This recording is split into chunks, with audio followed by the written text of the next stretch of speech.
अब आइए बच्चों देखते हैं कि inverse of a square matrix कैसे निकालेंगे। किसी भी मैट्रिक्स का जो स्क्वायर मैट्रिक्स होता है उसका इन्वर्स कैसे निकालेंगे। ये एग्जाम में क्वेश्चंस बहुत बार आता है, ठीक है, और वो भी हम देखेंगे शॉर्टकट मेथड से कैसे निकालेंगे, ठीक है। तो इससे पहले जो हमने एडजॉइंट निकाला था उसी पे बेसिस होगा ये। एडजॉइंट निकालने के बाद आपको पता है कि inverse of matrix by using adjoint method जो था उसी को हम अप्लाई करेंगे। यहाँ पे रो ट्रांसफॉर्मेशन और कॉलम ट्रांसफॉर्मेशन बिल्कुल भी हम यूज़ नहीं करेंगे, बस एक ही यूज़ करेंगे, कौन सा, एडजॉइंट मेथड। क्यों? क्योंकि एडजॉइंट हमने देखा है कि बहुत सिंपल वे में हम 20 सेकंड के अंदर अंदर एडजॉइंट निकाल सकते हैं। तो ज़्यादा से ज़्यादा इन्वर्स अगर निकालना है हमें तो 30 सेकंड लग सकते हैं, ठीक है। बस आपको क्या करना होगा, एक डिटर्मिनेंट अलग से निकालना होगा, फिर थोड़ा एक फॉर्मूला आपको याद रखना होगा, जिस फॉर्मूले का यूज़ करके आप किसी भी 2/2 हो या फिर 3/3 हो, किसी भी मैट्रिक्स का आप क्या निकाल सकते हो, इन्वर्स निकाल सकते हो विद इन 30 सेकंड। तो चलिए फिर शुरुआत करते हैं। तो इन्वर्स के बारे में एक दो चीज़ें आप लोगों को पता होनी चाहिए कि इन्वर्स किसी भी मैट्रिक्स का नहीं निकलता है। तो सबसे पहले वो स्क्वायर होना चाहिए, मतलब 2/2, 3/3, 4/4 इस प्रकार से होना चाहिए। और दूसरी इंपॉर्टेंट चीज़ कि अगर डिटर्मिनेंट जो है वो 0 आया, अगर डिटर्मिनेंट 0 आया तो उसका इन्वर्स एग्जिस्ट नहीं करेगा। ये इन्वर्स है, ये inverse does not exist, does not exist. ये आपको याद रखना है कि अगर किसी मैट्रिक्स का आपने डिटर्मिनेंट निकाला और वो 0 आया तो इन्वर्स निकालने की कोई ज़रूरत नहीं है, उसका इन्वर्स एग्जिस्ट ही नहीं करेगा, ठीक है। फिर उसके बाद डिटर्मिनेंट मान लो 0 नहीं आया, उसके बाद कुछ भी आया, 1 आया, 2 आया, 3 आया, -1, -2, कुछ भी, मतलब 0 नहीं आया, फिर क्या करेगा, ए इन्वर्स एग्जिस्ट करेगा। ए इन्वर्स क्या करेगा, एग्जिस्ट करेगा। उसी को हम क्या बोलेंगे, इन्वर्टिबल है मैट्रिक्स,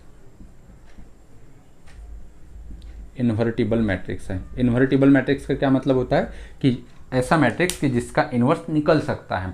तो किसका इन्वर्स निकल सकता है, मतलब एग्जिस्ट करता है कि जिसका डिटर्मिनेंट 0 नहीं होना चाहिए, ठीक है। इसी को हम नॉन सिंगुलर भी बोलेंगे,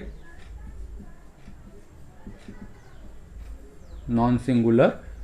अगर डिटर्मिनेंट 0 नहीं आया तो नॉन सिंगुलर, अगर 0 आता है तो वो क्या होगा, सिंगुलर मैट्रिक्स, ठीक है। बहुत बार ऐसा एक मैट्रिक्स दे दिया जाएगा आपको 3/3 का, और बोल दिया जाएगा ये मैट्रिक्स जो है वो सिंगुलर मैट्रिक्स है और उसमें कोई भी अननोन होगा उसकी वैल्यू आपको निकालने को बोलेगा। सिंगुलर का क्या मतलब, उसका डिटर्मिनेंट 0 आएगा, तो डिटर्मिनेंट 0 के बराबर करो और उसको एग्जीक्यूट करो, उस डिटर्मिनेंट को आपको उस कांस्टेंट की जो वैल्यू है वो मिल जाएंगी, ठीक है।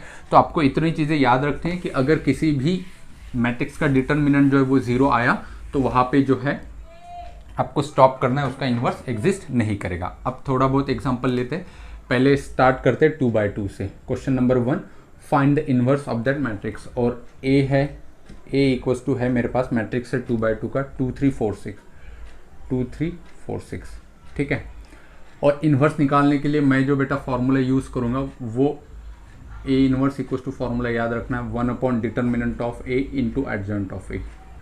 आपको 12th में था ये फॉर्मूला, ठीक है। क्या याद रखना है आपको, ये फॉर्मूला कि A inverse equals to 1 determinant of A into adjoint of A. मतलब ए इन्वर्स निकालने के लिए आपको दो चीज़ों की ज़रूरत गिरेगी, एक डिटर्मिनेंट ऑफ ए और दूसरा जो है वो एडजॉइंट ऑफ ए, ठीक है।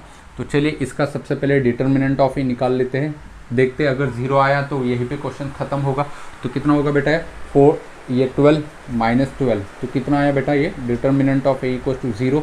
इसका मतलब इसका ए इन्वर्स एग्जिस्ट नहीं करेगा, therefore A inverse does not exist, does not exist, ठीक है। तो आगे सॉल्व हो ही नहीं सकता है, ठीक है। तो यही इसका क्या होगा, आंसर होगा कि अगर इसका क्वेश्चन आया कि ए इन्वर्स निकालो और कहीं ना कहीं होगा कि A inverse does not exist, ये होगा, ठीक है। चलिए अब बढ़ते हैं क्वेश्चन 2 की तरफ। अब ये तो बहुत सिंपल है, ये तो इन्वर्स वाला क्वेश्चन ही नहीं था क्योंकि इन्वर्स निकाला ही नहीं हमने, क्योंकि एग्जिस्ट ही नहीं कर रहा था। नंबर 2 देखते हैं कि सपोज हमारे पास जो क्वेश्चन है वो है 2 1 और 7 5। ये 2/2 मैट्रिक्स है जिसका हमें क्या निकालना है, इन्वर्स निकालना है। तो ये फॉर्मूले यूज़ करेंगे। सबसे पहले क्या निकालना है, कभी भी इन्वर्स के लिए डिटर्मिनेंट निकाला जाए तो 4 2 8 -7 1 7। तो डिटर्मिनेंट कितना आया बेटा, 7 -8 -7 कितना आया, 1। तो अब तो ये 1 आया, 0 थोड़ी आया, अब तो इन्वर्स एग्जिस्ट करेगा। तो इन्वर्स निकालने के लिए क्या क्या चाहिए, एक ये चीज़ जो कि हमने निकाली, दूसरी चीज़ चाहिए एडजॉइंट ए। तो अब हम एडजॉइंट ए निकालेंगे। 2/2 का एडजॉइंट हमने बताया था शॉर्टकट से कैसे निकाला जाता है। तो 2/2 का जो एडजॉइंट होता है वो बहुत सिंपल होता है। एडजॉइंट ऑफ ए 2/2 के लिए क्या करना है, बस जो पहला और आखिरी का एलिमेंट है ये वाला, उसकी पोजीशन चेंज कर दो। तो 2 सामने आएगा, 4 सामने गया और 2 यहाँ आया, और ये जो 7 और 1 है इसका साइन अपोजिट कर दो, तो ये -7 -1 आ जाएगा। ठीक है, अब हमें क्या करना है, ए इनवर्स निकालना है। तो फॉर्मूले में रख दो सभी आंसर, जो आएगा वो आंसर हो जाएगा। A inverse equals to 1 upon determinant of A. बोलो डिटर्मिनेंट ऑफ ए कितना आया, 1। तो ये 1/1 इंटू क्या होगा, 4 -1 -7 और 2। ठीक है, 1/1 तो 1 ही होगा। तो ए इनवर्स बेटा कितना आएगा हमारा, यही फाइनल आंसर होगा, 4 -1 -7 और 2। This is the answer. और यही क्या होगा बेटा, इस क्वेश्चन का आंसर होगा जो 2/2 मैट्रिक्स का था। अब आइए बढ़ते हैं क्वेश्चन नंबर 3 की तरफ, जिसमें हम क्या करेंगे, 3/3 मैट्रिक्स लेंगे और उसका इन्वर्स कैसे निकालेंगे शॉर्टकट मेथड से विदिन 30 सेकेंड के अंदर। ठीक है, तो 10 सेकेंड आपको इसको लगेंगे, डिटर्मिनेंट ज़्यादा बोल दिया मैंने, उससे कम ही लगेंगे, और 20 सेकेंड एडजॉइंट के लिए लगेंगे, ज़्यादा से ज़्यादा मैक्सिमम 30 सेकेंड के अंदर अंदर आप किसी भी स्क्वायर मैट्रिक्स से क्या निकाल सकते हो, इन्वर्स निकाल सकते हो। अब 3/3 का एग्जांपल देखते हैं। तो मैट्रिक्स है हमारे पास, मैट्रिक्स ए इक्वल्स टू जो है बेटा वो है, पहला रो है मेरे पास 3 -2 -1, 3 -2 और -1 है। ठीक है, और फिर है -2 1 -1 -4 1 -1, उसके बाद है 2 0 1। सबसे पहले क्या निकालेंगे हम, डिटर्मिनेंट निकालेंगे। तो सबसे पहले हमने डिटर्मिनेंट निकाला तो क्या होगा, 3, ये कैंसिल होगा, तो ये आया 1, ये माइनस रहा तो प्लस कर दिया उसको, तो ये कैंसिल हुआ। ये कितना बना बेटा, -4 + 2, -4 + 2, उसके बाद -1, ये और ये डिलीट कर दिया, ये 0 और ये -2, तो -2 मिला। देखते क्या आंसर मिलता है। तो यहाँ से 3, यहाँ पे आंसर कितना मिलेगा, -2 इंटू ये कितना मिला, -4 है ना, और ये कितना मिला, +2। तो 3 और 2 5, 5 - 4 कितना मिला, 1।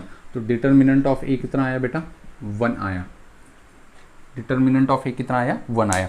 दूसरी चीज़ क्या चाहिए होती है अब हमें, एडजॉइंट ए। तो एडजॉइंट ए कैसे निकालेंगे, उसके लिए कैलकुलेशंस करना होगा हमें। क्या करना होगा, वही चीज़ जो हमने एडजॉइंट के लिए किया था। तो क्या किया था हमने एडजॉइंट के लिए, कि पहले question as it is copy paste करो, 3 -2 -1, उसके बाद -4 1 -1, उसके बाद 2 0 1, उसके बाद रो 1 रो 2 कॉपी करो, यहाँ पे 3 -1 कॉलम 1 कॉलम 2 और ये 2, फिर -2 1 0। अब रो 1 करो तो 3 -2 -1 3 -2, अब रो 2 करो, -4 1 -1 -4 1। अब फर्स्ट कॉलम जो है बेटा वो डिलीट करो, ये भी डिलीट हो चुका है। ठीक है, अब उसके बाद क्या करना है हमें, कि कैलकुलेशंस करना है कि जिसके अंदर हमें आगे धीरे धीरे कॉलम वाइज जाना है और रो वाइज लिखना है। तो वो क्या होगा हमारा, एडजॉइंट ए। तो यहाँ पे लिखता हूँ मैं एडजॉइंट ए। तो एडजॉइंट ए बेटा क्या आ जाएगा हमारा, देखो ऐसे जाऊँगा मैं, इन चारों का क्या होगा, ये 1 और ये 0, कितना मिला बेटा हमें, 1। तो कॉलम वाइज जाऊँगा, रो वाइज लिखूँगा, तो क्या होगा, ये 0 और ये 0 -2 +2 मिलेगा, तो ये +2 आया। उसके बाद इन दोनों का ये 2 और ये +1 कितना मिला बेटा, 3। उसके बाद इन चारों का करो तो कितना मिलेगा, -2 + 4, तो कितना मिलेगा, -2 + 4 2, 3 + 2 कितना 5, ये कितना हुआ 4 1 = 4, 4 + 3 कितना हुआ 7, है ना सही, बिल्कुल। ये 0 -2 -2, ये कितना हुआ -4, और ये कितना हुआ बेटा, ये 3 -8 कितना हुआ, 3 -8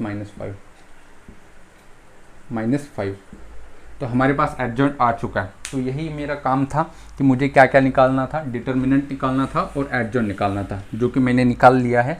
अब मैं क्या करूँगा, ए इनवर्स निकालूंगा, जो कि मेरा क्वेश्चन है। तो ए इनवर्स के लिए फॉर्मूला 1 अपॉन डिटर्मिनेंट ऑफ ए, वो कितना आया 1।